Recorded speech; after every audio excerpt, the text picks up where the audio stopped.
मैंने एआई को अपना रिसर्च असिस्टेंट बनाया था। सोचा था ये मेरी प्रोडक्ट रिसर्च इजी कर देगा, बट उसने मेरा काम इजी करने के बजाय लगभग 1000 प्रोडक्ट्स रिजेक्ट कर दिए। और ऑनेस्टली मुझे लगा प्रॉब्लम प्रोडक्ट्स में है, लेकिन प्रॉब्लम मेरे प्रॉम्प्ट में थे।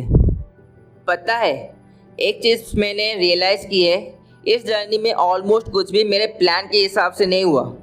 पहले जीएसटी, फिर स्वेट स्लिम बेल्ट और अब प्रोडक्ट रिसर्च।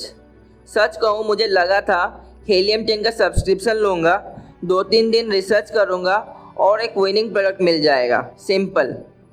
बट रियलिटी बिल्कुल अलग ही है। इस बार मैंने डिसाइड किया मैं सिर्फ हीलियम 10 पे ट्रस्ट नहीं करूँगा, मैं एआई को अपना रिसर्च असिस्टेंट बनाऊँगा। मैंने ब्लैक बॉक्स से प्रोडक्ट निकाले, सारा डाटा एक्सपोर्ट किया और एआई को एक प्रॉम्प्ट दिया। उस प्रॉम्प्ट में मैंने सिर्फ एक ही बात बोला, मुझे इम्प्रेस मत करना, मेरा पैसा बचाना। हर प्रोडक्ट को एक एक्सपीरियंस्ड अमेजन कंसल्टेंट की तरह एनालाइज करो, उसका डिमांड, कंपटीशन, मार्जिन्स, रिस्क सब कुछ एनालाइज करो और अगर प्रोडक्ट वीक लगे सीधा रिजेक्ट कर दो। ऑनेस्टली मुझे लगा था अब तो प्रोडक्ट मिलना और इजी हो जाएगा, बट हुआ बिल्कुल उल्टा। एक प्रोडक्ट रिजेक्ट, दूसरा रिजेक्ट, तीसरा रिजेक्ट और फिर रिजेक्ट।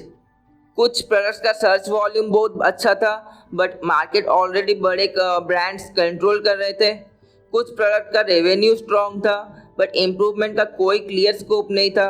और कुछ प्रोडक्ट पहली नज़र में प्रॉफिटेबल लग रहे थे, but actual landing cost, Amazon fees और एडवर्टाइजिंग फीस कंसिडर करने के बाद प्रॉफिट ऑलमोस्ट गायब हो गए। और देखते ही देखते 10, 100, 500 लगभग 1000 प्रोडक्ट्स रिजेक्ट हो गए। उस वक्त मुझे लगा शायद प्रॉब्लम मेरे प्रोडक्ट में नहीं, मेरे रिसर्च में है, बट प्रॉब्लम मेरे प्रॉम्प्ट में थे। मैंने एआई को सिर्फ रिस्क देखना सिखाया था, अपॉर्चुनिटी देखना नहीं। तो मैंने प्रॉम्प्ट दोबारा लिखा। इस बार मैंने उससे बोला, सिर्फ प्रॉब्लम मत ढूंढो, ये भी बताओ क्या इस प्रोडक्ट को इम्प्रूव करके एक सक्सेसफुल बिजनेस बनाया जा सकता है। उसके बाद रिसर्च का पूरा प्रोसेस ही चेंज हो गया। अब मैं हीलियम 10 से कीवर्ड रिसर्च करता हूँ, क्लाउड से उनका एनालिसिस करवाता हूँ, बेस्ट प्रोडक्ट आइडिया शॉर्टलिस्ट कराता हूँ, फिर हर प्रोडक्ट को एक्सरे में एनालाइज करता हूँ और दोबारा एआई से पूछता हूँ, अगर तुम मेरे जगह होते और तुम्हारे पास सिर्फ 30,000 होते, क्या तुम इस प्रोडक्ट में इन्वेस्ट करते। और सच कहूँ, अब रिसर्च पहले से बेटर हो चुकी है, लेकिन विनिंग प्रोडक्ट अभी भी नहीं मिला। और पहली बार मुझे उस बात का कोई रिग्रेट नहीं है, क्योंकि हर रिजेक्ट हुआ प्रोडक्ट मुझे एक गलत इन्वेस्टमेंट से बचा रहा है। हो सकता है विनिंग प्रोडक्ट मुझे कल मिल जाए, हो सकता है एक हफ्ते बाद मिले, या शायद और भी टाइम लगे, मुझे नहीं पता। बट एक बात ज़रूर पता है, मैं बिना भरोसे के अपनी सेविंग्स इन्वेस्ट नहीं करूँगा। और जिस दिन मुझे मेरा पहला प्रोडक्ट मिलेगा, मैं नहीं चाहता कि मैं सिर्फ एक्साइटेड रहूँ, मैं चाहता हूँ कि मुझे उस डिसीजन पर भरोसा हो। और एंड करने से पहले एक बात बोलनी थी, थैंक यू इस जर्नी का हिस्सा बनने के लिए।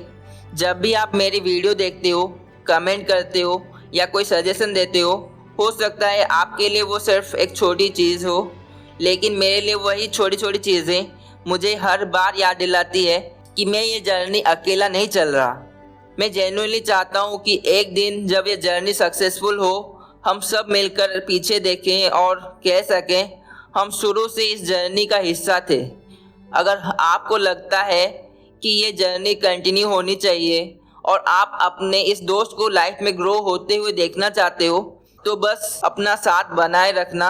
बाकी मैं अपनी तरफ से 100% देता रहूँगा। जर्नी अभी बाकी है, and thank you for being the part of my journey.